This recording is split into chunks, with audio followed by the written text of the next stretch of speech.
Welcome to episode number 15 of Faking It. On this episode, I interview my dad, Bruce Hodgson, about a project we've kind of been stumbling through. It's a historical, familial project we're really excited to be working on, and we've just recently been featured in a Toronto Star article about it.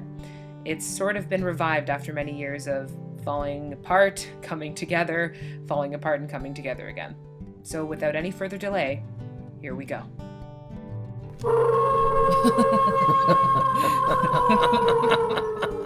Thank you for that, Dad. Why do you have that? Oh no, the hounds. I'm here with my dad, and we are going to talk about a bit of a project that him and I are doing. Hi, Liz. Hi, Dad. A bit of a project with some family history and some Toronto history and some fun stuff. So yeah, welcome to the podcast, Dad. Yay. Yay. So we're going to talk about my great-great-uncle, my great-great-great-uncle, and your great-great-uncle. Correcto. Edwin Haynes. Yep. So do you want to just start off by just maybe telling us a little bit about Edwin's life, what you know of it, and we'll go on from there. Well, his life started out in England as a little baby. Came over here probably when he was about 2 or 3 years old. You know, around like what year we're talking? That would have been, if I had my paperwork in front of me, I would know for sure, but I think it was somewhere around about 1885, somewhere around then. So 1800s, yeah. Yeah. Okay, so he started off as a little guy in England. Yeah, came over with his parents. His father was a form maker, a die maker, and was employed by Massey Harris in Toronto. Those are cabinet makers? Yeah, he made forms for pieces of metal. So if they had to build a fender or something like that, he'd build the form so that the metal could be formed on that. So like early tool and die sort of thing. Kind of, yeah. Sort of like that. Yeah. Cool. He had an older sister who was my great-grandmother, and they came over here with the family. They lived in downtown Toronto, a walk away from work, very close, and nobody ever drove anywhere. Well, Toronto was like so small back then.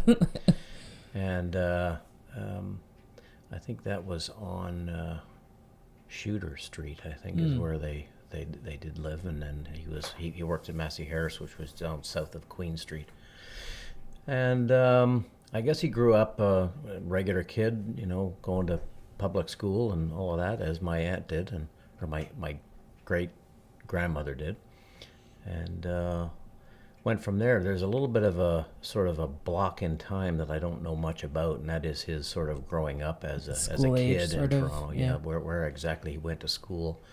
Although, as we've looked through some of the photographs, there is some indications that he probably was involved in the study of chemistry and or something to do with the University of Toronto, but still not totally sure. I guess we could probably, that's another one of those things we need to research as time goes on. Add to the list, of things to look into. Research is such a hard thing to do, and it takes so long to do. And of course, with us all working every day and carrying on work at households and stuff, it's pretty tough to... Well, especially in the research that you got into, being that you go and zoom into little parts of photography and try to read signs and try to... which is a part of the larger story, I guess. Yeah, you're investigating the entire what happened, because nobody really seems to know. But, so we have that space and time where we're not sure exactly where or when or why or what he went to school for. Yeah, but certainly at the turn of the century, coming into the 1900s, he was obviously involved in taking photographs and so on and so forth, right through into young adulthood. I mean, by the time he was 27, 28 years old, he was applying for a marriage certificate. We found that information out through the Ontario archives. And who he got married to and everything else. But he was photographing at that time. And then when he got into being married and on his honeymoon, we started to see some real proof of the shots, the photographs that he had actually taken. And just why do you say, just for people who don't know the process, why do you say, he might have been into a little bit of chemistry, or might have been into a little bit of this, for people don't know how difficult or how complex photography was back when then. you think of the turn of the century and you think about photography as a hobby, as we, as people in this day and age know, you just take a digital camera and you take a shot, you put it in your computer and you're done. You're finished. Yeah, right. Back in the day, this would have been a chemical process that you would have had to have mixed your own emulsions. You would have had to apply it to glass or a tin plate. So that, and make it sensitive so that it would be sensitive again to light exposed to it. Right. So it was mixing chemistry, it was applying the emulsions in the dark, storing them properly without any light exposing on them so that when you loaded them in the back of the camera, the shutter then would release the light into the thing and show an image through the lens. Mm-hmm. So it wasn't like even back in the day when we had film in cameras where you went to the store and you bought a roll of film and you put it in the camera and you shot it, and then when you finished with it you send it to the processing guy and he did all the work for you. No, and very they sent your prints back. Then you did everything yourself. So it was a study of science, really, and a lot of discussion about better ways of doing that. And I think he was probably involved in all of that very, very, very much so. Mm-hmm. What else he did in his life, I'm not sure. He was registered on his marriage certificate as a merchant. Yeah, and a merchant could be anything. I mean, he could have been a photographer with a photographic studio. He could have been selling groceries. He could have been, who knows? I mean, who knows what the story is there. But so he goes on his honeymoon with his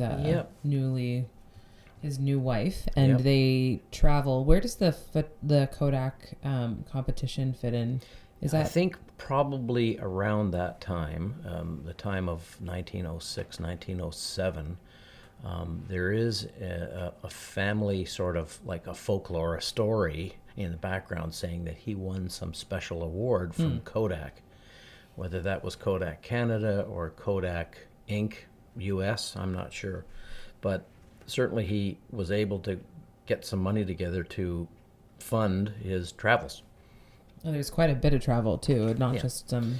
And his dad being a tradesman, a very, very well-off tradesman for the day, would have made a decent amount of money. I mean, he could have been sent on a honeymoon by his parents or by her parents. It's hard to say what the story was there, but certainly after coming back from their wedding, which went from here to England and down to Gibraltar and into the Mediterranean, there's lots of photographic proof that came back with him from those places. He would have processed the film probably when he got back, or maybe even while he was on the road, he would have had a kit that he would have processed that stuff on the way. But after that happened, then he was into New York City. He was into the Great Lakes system, photographing camping events and canoeing events, and a lot of railroad photographs, a lot of trains. He had some interests in technology for sure because he was fascinated by trains. It seemed like there's a lot of train shots. Yeah, a lot of trains, yeah. Then from there out to the Plains Indians out in Saskatchewan and Alberta, and through into Glacier, BC, and then around and back home again. So, a lot of that. Trip, like that's a huge lot of traveling go. by train, a lot of traveling to different places. Yeah, and a lot of traveling for somebody who wasn't wealthy in any way. Certainly and wasn't wealthy. I mean, a contest back then, you can't imagine that it would be like something that would take you all over the world that way. Yeah, so it's interesting to know. Yeah, I mean, when a boat from Toronto to Rochester, for example, across Lake Ontario, might have cost you $5 or $6. Mm-hmm. Like all the way around the world he went. It's a lot of money in those days. I mean, it's nothing to us today, but it's a lot of money in those days. It's hard to say where all that money came from, although there again is a family story that at one point he did have a photo studio in downtown Toronto at Yonge and Davenport. Also had a photo studio in Chesley, Ontario, up in farm community, because all of a sudden now we see in the collection, we see photographs of farmers and people baling hay and and farm animals and farm life, and kind of strange to see that in amongst the fact that he was into boats and trains and all that stuff Yeah, as well. and fishing and sort of all that. And apparently he showed many sort of magic lantern shows from some of his photographs from where he had been in the world. Yeah. To these people, and to them it would have been unbelievable Yeah. because he was a world traveler at that stage compared to Coming what to they a would do. small They would live farming in the farm their community, whole yeah. life, live in the community of Paisley or Chesley, Ontario all their life and never go anywhere else. So he was fairly well traveled and showing those off to people. He probably made a little bit of money here and there and did portraits of the local people, so on and so forth. Yeah.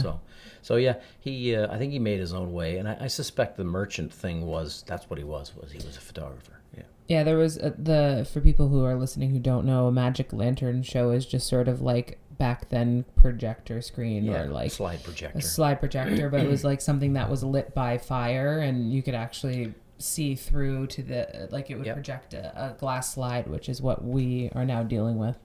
Yep. So with that all, with Edwin's history, after he has a child with Mary, his wife, and he passes away quite quickly afterwards, right? Yeah, they either met or got in touch with friends out in BC when they were out that way, and I guess had a friendship going on there with some people. And when they got back to Toronto, he went to Chesley, Ontario, and then back to Toronto. And while in Toronto, it was at the time, 1917, 1918, when the Spanish flu was rampant in North America. It was killing a lot of people. And of course, they had a young son who was probably, a year or two old at that point.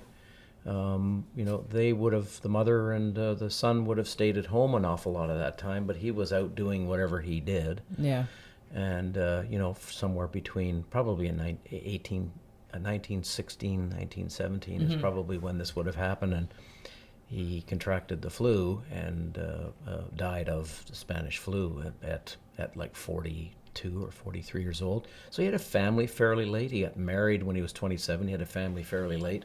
They did a lot of travel during that time period. And unfortunately, he passed away quite early. I think because he had a really good eye.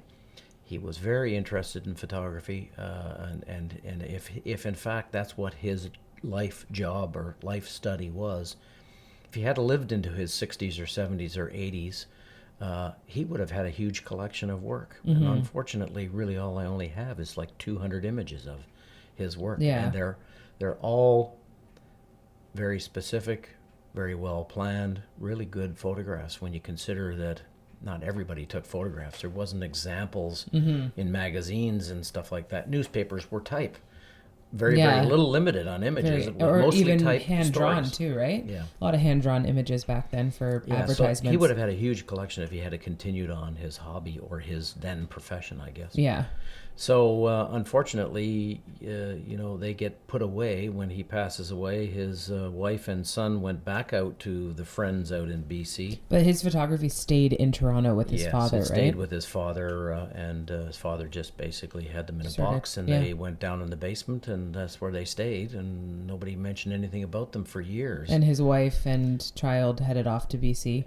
She, I guess, got married or had another relationship with, I believe, probably the man who they had gone out to initially see, and died in childbirth with her second child. Second kid, yeah.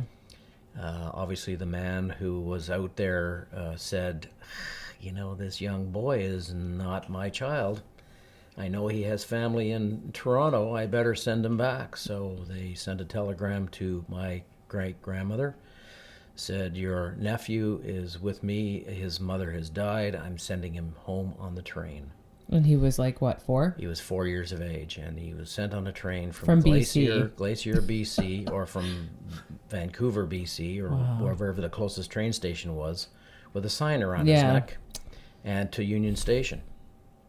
That's an image, isn't it? And when I think about that, it's like a it's very unbelievable. a young child Today, today never happened. I mean, even just a kid on a train. Even when you were growing up, that never would have happened. No, like it just he's bizarre. there Union Station waiting for people he's never met. He can Never probably met. barely put words together. I mean, I'm sure that they saw him when he was a year and a half, 2 years old, but that'd be about it. Yeah, they wouldn't. Yeah, no. And I know this story to be very accurate because my your grandfather was told there. it many times, and he was there. He was a young man of 13 or 14 when he remembers it. When Edwin Haynes' son, Eddie Haynes, came make back it to Toronto confusing. with a sign around his neck at 4 years of age. At Union Station. And he was woken up one morning, and his mother, my nana, Yeah. said, "We're going down to the train station. We got to pick your cousin up." Well, I don't know what that's all about.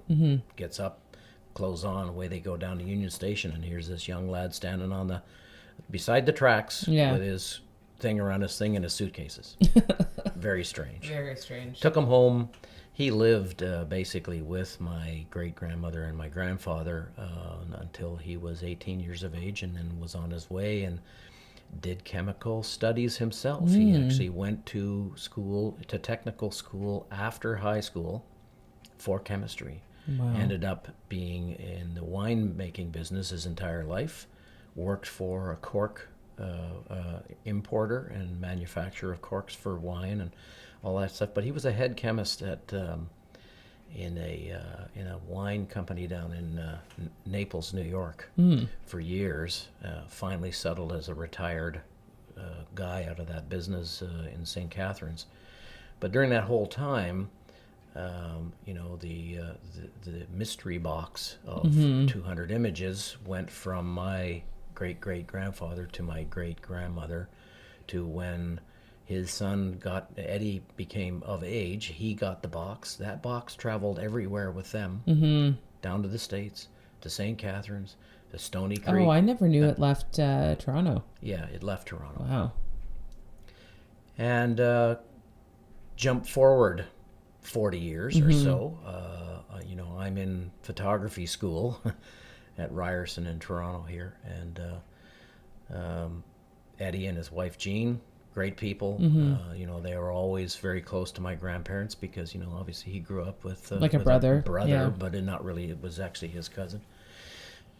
And they came to our house one day, to my parents' place in Etobicoke, and said, "Bruce, how's the photography thing going?" I said, "Oh, it's really great. Da da da da. You going to make a business of that?" I said, I think I probably will. Yeah, I'm very interested in it." He says, "It's funny, your great uncle was a photographer." And I said, "Yeah, I'd heard, my grandfather told me about that, and that he died very early, and you were left kind of an orphan." He says, "Yeah, that's exactly right. Listen," he says, "I've got some of his stuff at home. I'm wondering if you'd like it."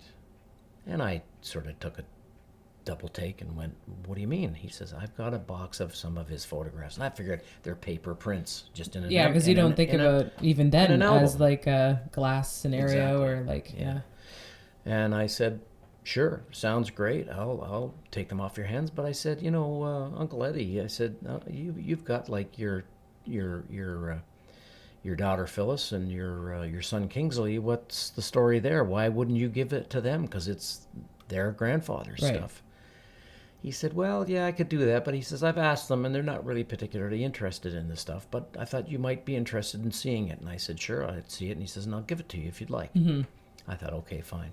So, I don't know, 6 months, 8 months went by, and they came to visit the next time, and he came up the stairs, and he handed me the box. And I went, "What's this?" He says, box. "The photographs in the box." Yeah. I open it up, and it's all these slides, and I pull one out and look it up in the sunlight, and I go, "Oh my God!" Like, do you remember which one you first pulled out?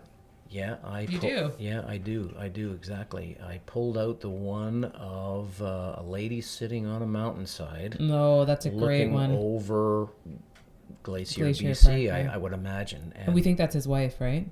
I'm pretty sure. Pretty sure, because yeah. she shows up throughout some of the photographs in a lot of them. as a posed part of the photograph. So who's with him all the time traveling? And assume it. Even to the point where this person is clearly camping with him. Yeah. And then in a house Midford Island in the middle of Georgian Bay. I think that's they're together. His wife. Yeah, we think that's who Mary is. I'm pretty sure it is. And it's not Mary either. Oh, it's Maria? No. Oh, I thought it was I don't have my Mary. paperwork again, so I'm not sure. But her middle name was Gertrude, believe it or not. Oh, But I wow. think it was Esther Gertrude Story was her last name, her last maiden name. Oh, I thought she was a Stoffel. No, that's what I thought too. But when I Oh, looked at the okay. paperwork there a couple of weeks ago, when Their we marriage were, when we were license? talking about Oh, that okay. marriage license, yeah. We'll have to amend some certain things in our Amend a few blog. things, yeah, exactly. But anyways, the Stories were a prominent family because her father was the minister at the Presbyterian Church in Stouffville. So we know that he was a prominent family Right. in that community back in the day. And that's all on paperwork, so we know for sure that's true. So you have these images that were given to you, and at that Yeah. time, did you ever do anything with them then? Like, because you would No, have had well- like some photography equipment at your disposal at Absolutely. school. Did you print any? Yeah, or? and as you know, your grandfather, my dad, he was a Lots of photographer as well. photographers, yeah. He was a photographer as well, weddings and portraits and stuff. He had a photo studio, and he had some lights, and he had a few things, and I had a little bit of collection of cameras and different things as well as I was going through school. And I thought at the time, wow, okay, well, technology, I got to think how I can do this, like how do we get these images so that people can see them? Well, I can't put them in a projector because they're 3 inches That's the by wrong 3 size. inches and Yeah, they're it's a glass. very weird slide size. There isn't anything that could fit those to project them, and I don't think I would want to project them because of their age. Yeah. So I thought, well, Right. how do we do this? I said, well, we'll rephotograph them, put them on traditional negatives today, out of Mylar, basically. And I started that procedure, and it was like building the pyramids. It was Painstaking. copy light stands and a camera and 4x5 film and processing and then printing images. And then when I printed about 5 or 6 of them, I finally looked at them and I thought, they're just not up to snuff. They just aren't. The process is not handling the gray tones quality, through from exactly, blacks yeah. to whites, for number one. Number two, the thing is that the quality and the purity of the images weren't that great from back in the day because you were standing in the dark painting emulsion on a piece of glass, so Right. you'd get the odd fingerprint in there, you'd get the Yeah, odd there's bit of some dust, little- yeah. especially location stuff where you're standing on a cliff and God knows what In the kind middle of of Niagara contaminants. Falls, Yeah. frozen over, Yeah. like just What kind of contaminants go on this stuff? It's Jesus. hard to say. Yeah. So, without having any way to really magnify it, other than with a magnifying glass, I'm looking at them and I'm going, well, when they print up, there are specks, little scratches, little specks all over this stuff. In the sky, you could see all this. You could see fingerprints on Yeah. different places. It wasn't bad, but it there's wasn't particles great and either. stuff. Yeah. So I kind of took a step back and I thought, there's got to be a better way to do this, and I just can't seem to see it right at the moment. And I put them away. I put the negatives away. I filed the negatives. I probably still have them around here somewhere. That was done. I just put the box away gently under my desk in the office, and that was it. It's yeah. Then computers came along, and we had to have a computer because you kids were growing up, and Yeah, but you were also doing you were in the midst of the whole change from the transformation film through photography, and like yes. you basically just sat with like books and tutorial things and learned how to use a computer to do Photoshop back in the day because you were trying to like keep up with the change that was happening so rapidly.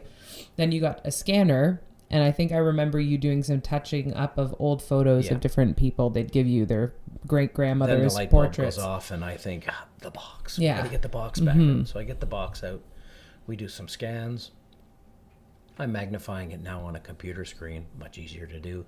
In Photoshop, you're looking, and I'm going, oh, well, I can do that, and I can do that. And all of a sudden, the next thing you know, I've got one image up, and it is immaculate. It looks fantastic. When I tested it by doing a print on photo paper through the printer, Yeah, different story. wow. Yeah. Now I'm increasing contrast. I'm sharpening the image.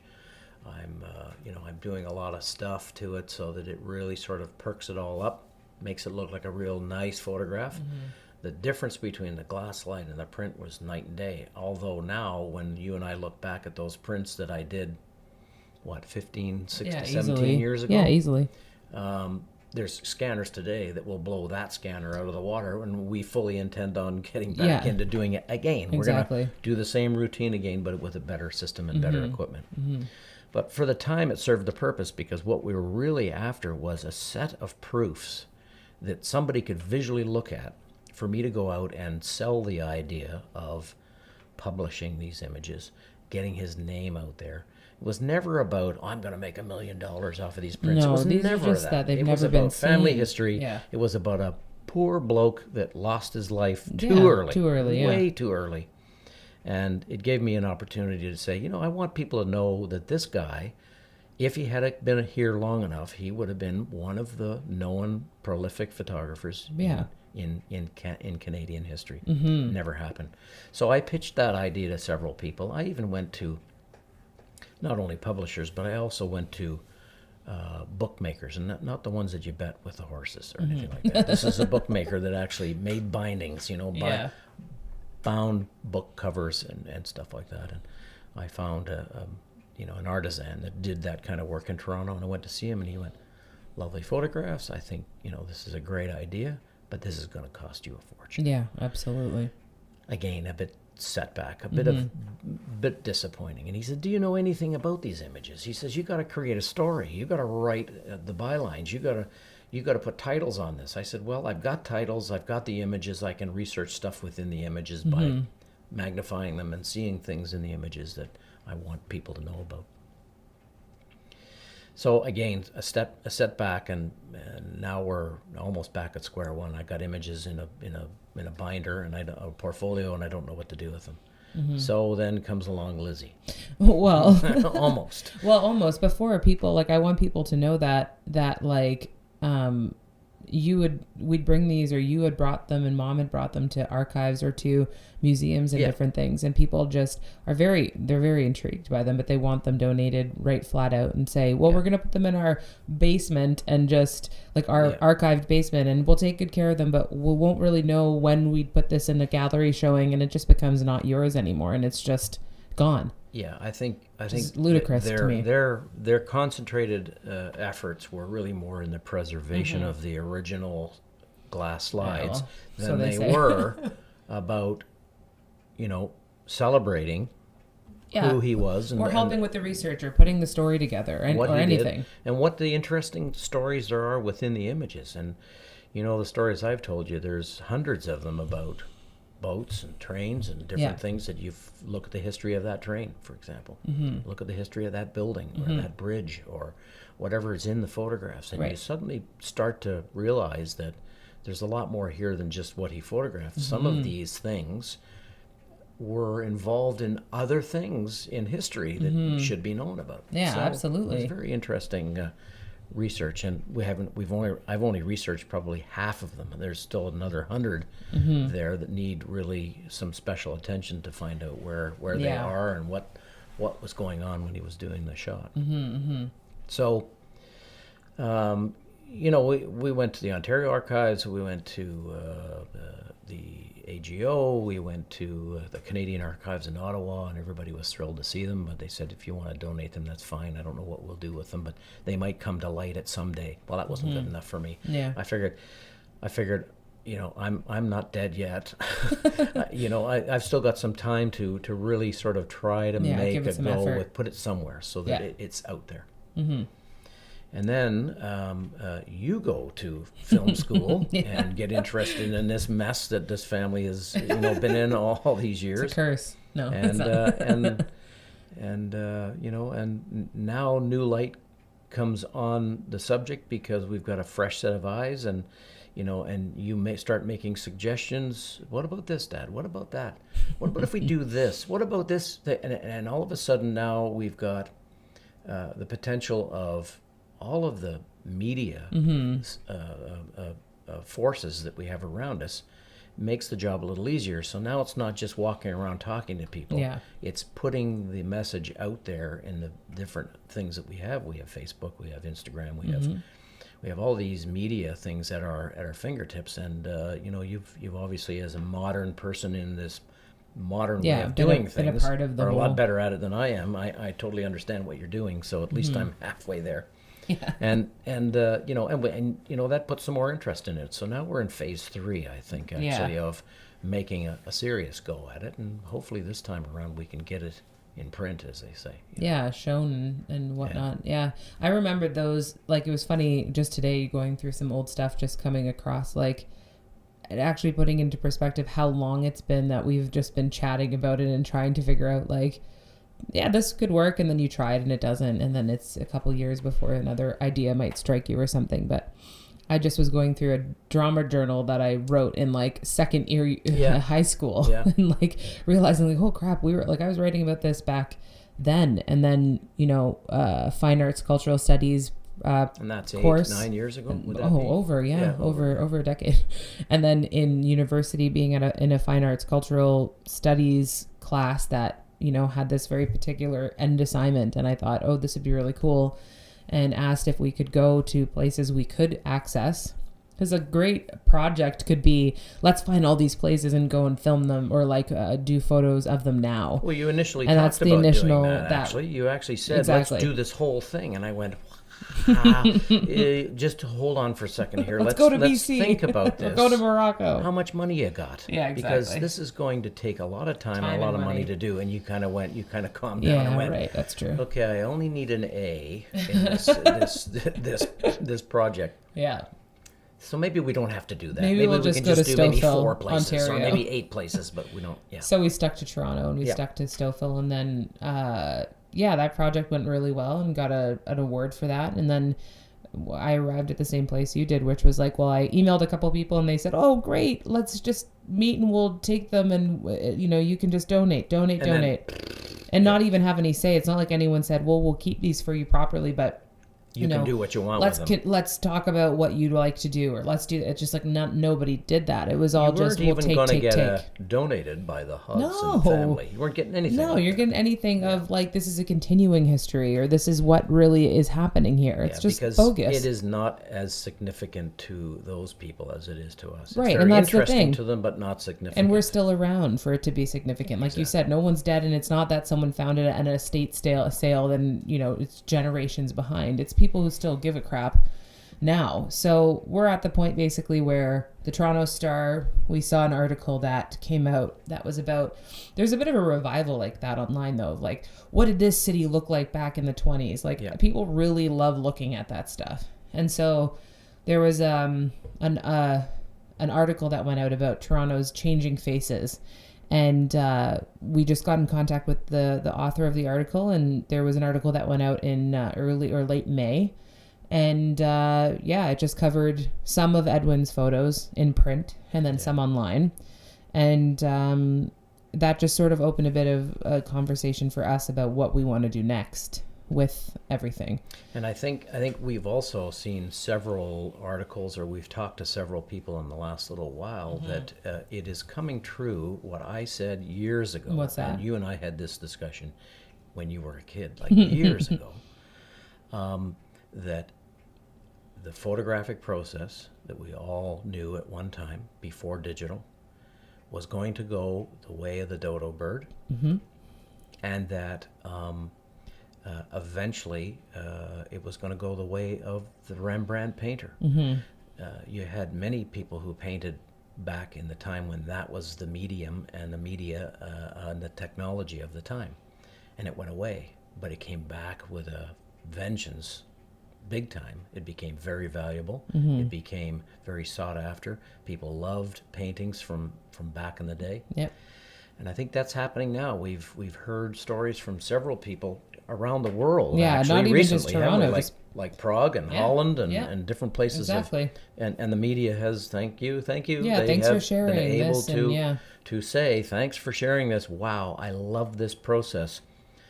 I want to know more, because this is to people is an unknown. Yeah. What I knew as a young person working in the darkroom, processing prints, getting what I wanted on paper is something that nobody knows about anymore. It's very, very few people know about printing photography and processing film and all that. So it's coming back. There's a lot of interest. The younger people are very interested in it. They say, Yeah. it's easy to take a photograph. It's Yeah, digital, because, put it on a things stick, just- you put it in the computer, it's things done. just become so simplified that then people start getting so into it as a hobby that you get curious about what it was like to build something The instead wet of it printing being process yeah. is really starting to, to come back as an interest to an awful lot of Yeah, people. I feel Hobbyists, like but still. hobbyists, but yeah, I think that my year of probably like after 2008, my high school had its own darkroom, and we used to still print stuff on get film developed in film school. Like that doesn't happen anymore. They might do a small little project, but we had several projects where we needed to, like I developed like film in high school, and then it that doesn't happen anymore because it's expensive and it's time, and no one does it. You're not going to get a job as that. You're going to get a job as a photographic person who edits stuff on Photoshop. Yeah, and it changes so much. And you know that your first several attempts at at that process, you got lousy results. Oh, absolutely. Awful. Yeah, you Because spend hours in it takes hours and hours of experience to really effectively do that job well, for sure. Yeah. And I'd see you'd say, Dad, I did these prints. Look at this, and I'd go, oh, wow. Those are gross. Very good, Lizzie. But Maybe try this. But it's the first try for everybody. It's the same thing. Look at you play your first song on a piano. Like, what is it like? It's plunky and it doesn't. But you do definitely get the hang of it afterwards. And practice makes perfect. yeah, and it's such I think just a cool process that not a lot of people know about. But we had somebody, people who were talking to us about the wet plate process of photography, and wanting that there's a revival of it, that people are interested in photos that were taken in with that process, and then as well trying to learn that. And there's European art galleries that are getting into these kinds of things that are very old style, I guess. And the core of all of lighting and composition and all of that to do with photography is all based on that process and that printing and getting an image that shows detail in the lights, shows detail in the darks, got a good range of gray tones in between. That's the thing that makes you light things properly, or take a photograph in the correct light, the correct angle. All of those things are teachable, but they are things that you get out of that core of information. And quite honestly, the digital CCD chip today is so intuitive, and the computer brain in cameras are so intuitive that they can pretty much make anything look wonderful.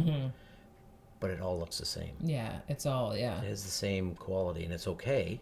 It's more than okay. Yeah, it's more than okay in terms of visibility. Amazing what you can do. Because I remember my first digital camera, it was like, whoa, I can take as many shots as I want. Yeah, it's unlimited. So, you didn't have to worry about exposure and that. You could just do it in the camera. But then put Photoshop on top of it. I mean, you can change completely how everybody looks. You take a very regular image, sure, everything looks good or whatever. And that's exactly what happened to the photographic business. It just went down the toilet basically because of that. Because Cousin Joe can grab his digital camera and take a shot of that chair and just throw it into Photoshop and put it in a room. Make it look like a fantastic image for whatever reason you need. A lot of the art goes out of it in that way, and people are just really certainly interested lighting in goes that. away from it. Certainly color correction goes away if you're doing color. Black and white tonal ranges go away. Everything goes away. It's all left to the printer with his fingers crossed that he's got a good enough image to do it. So I don't want to poo-poo digital. It's fantastic. No, it's great. Yeah, it has its limits. Yeah, there's a missing element. When you look at Edwin's photography, though, like for me, what's striking is his composition of things, is his work with people, because there isn't a reference. For me, it's like when I do photo and film and everything like that, I understand that I work with actors, or you work with models, and a lot of people would have just done like Ansel Adams did a lot of just landscapes and just all that kind of stuff because that's what he had available to him. But Edwin poses people, and it's very striking because it's like, but not pose them for a portrait per se. No, it's to say, very hi, like, here I am looking at the camera. But with it's a smile. compositional choice of like looking at a landscape, and then he's like, it'd be nice to have this a human feature here to sit on the side of the rock, or like the one specifically of another part of BC where there's like 3 people at different sections of this really like bizarre land or like this rock formation. Yeah.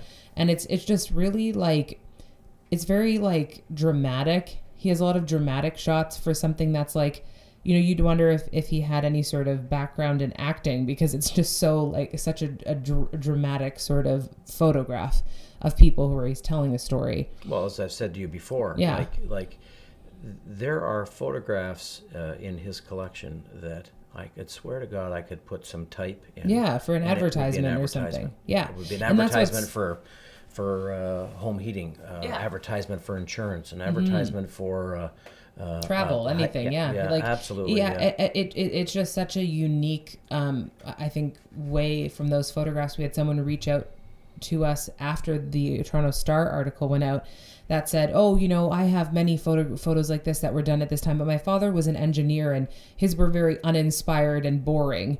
But, you know, these clearly done in the same process are so interesting to see the smoke coming out of the train, and like the photography of him running down during the Great Toronto Fire and capturing that, you know, part and posing people and stuff like that. Yeah. I think also like, so what strikes you when you look at his photography, because they are really good images, like what is it? I guess you said the advertisement thing, but is there anything else as a photographer yourself that like you really look at it and you go, wow, like that, this is special?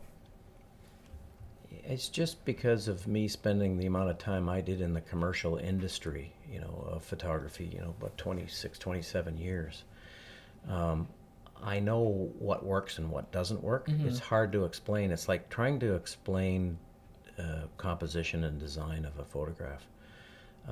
You have some rules in your head about it, and when a photograph that somebody takes fits those rules, it's just magic. It's just there, and you go, yeah, that's right. Mm-hmm. It's a good photograph. It has action. It has sympathy. It has good tonal range. It's a great sunset.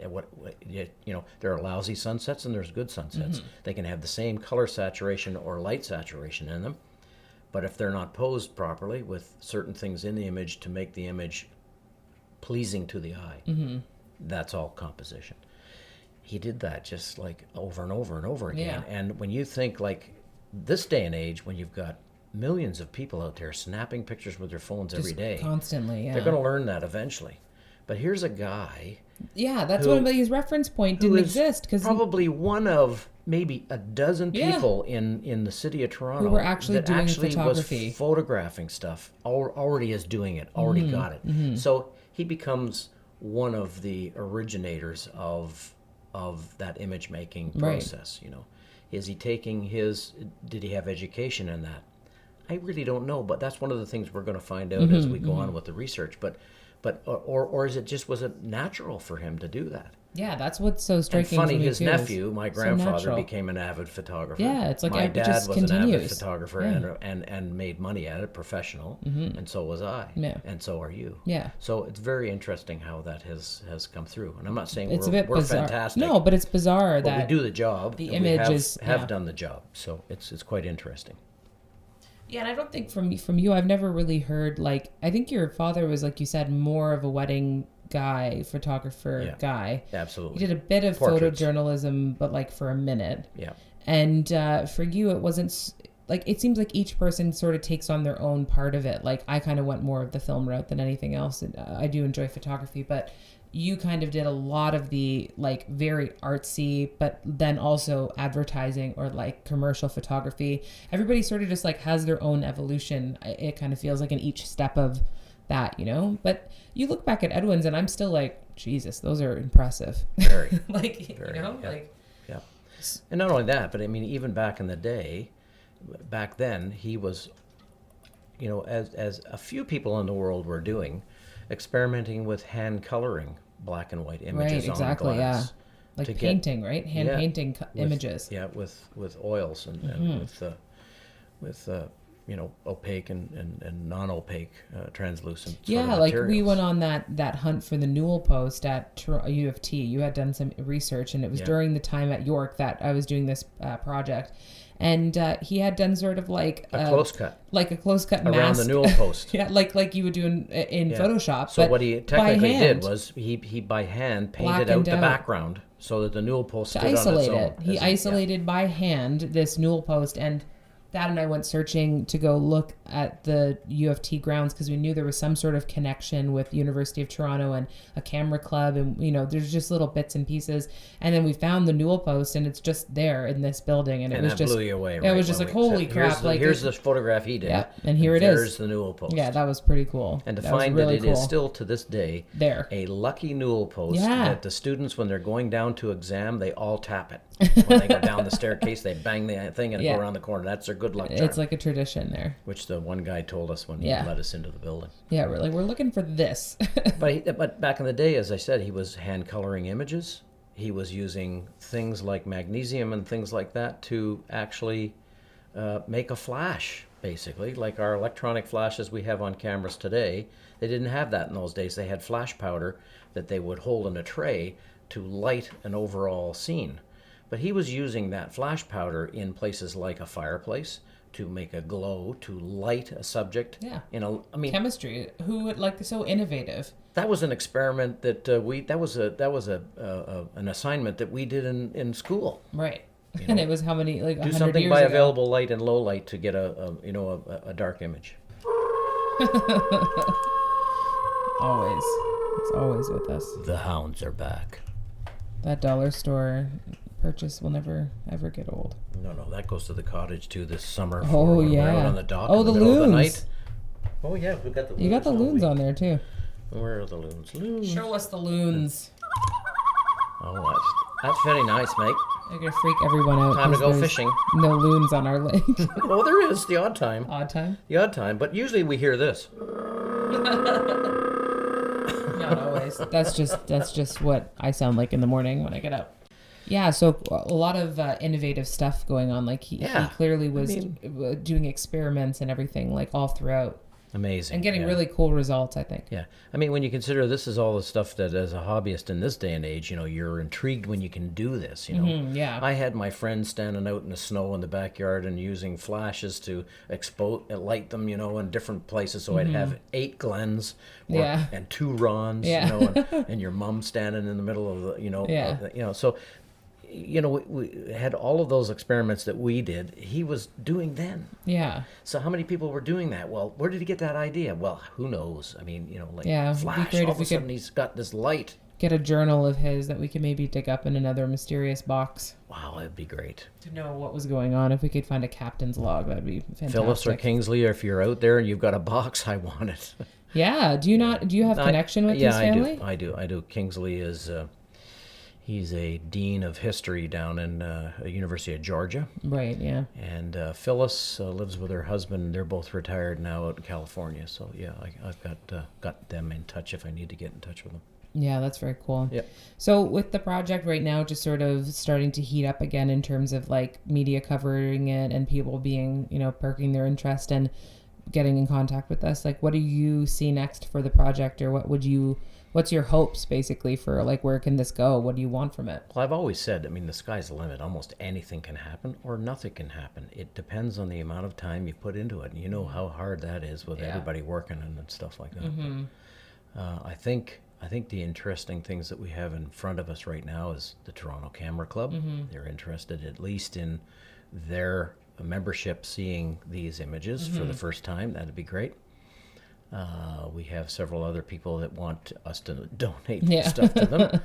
Always those requests. And we have people who are interested in helping us with understanding the right way and the ways to do a gallery showing. Mm-hmm. And I think the gallery showing is probably going to be our key to the next thing. Yeah. And it'll just go the next thing and the next thing and the next thing, and then we'll see what happens. If we can get somebody to create a nice little coffee table book of 200 images, that would be fantastic. Lovely. That would be lovely. That would be probably the end of being able to deliver a first edition copy to his grandchildren. Yeah. That'd be great. Yeah, that'd be pretty cool. Really, that's really what it gets done. Yeah, so we put a little bit of a blog together. That's edwinhainesphotography.com, and basically there we're just going to be doing a couple of posts and different things to chat about sort of what we're what we're thinking about, what the next steps are and everything. And we're working on getting like a protected, we want to protect the images too. That's a big thing. We don't just want it to be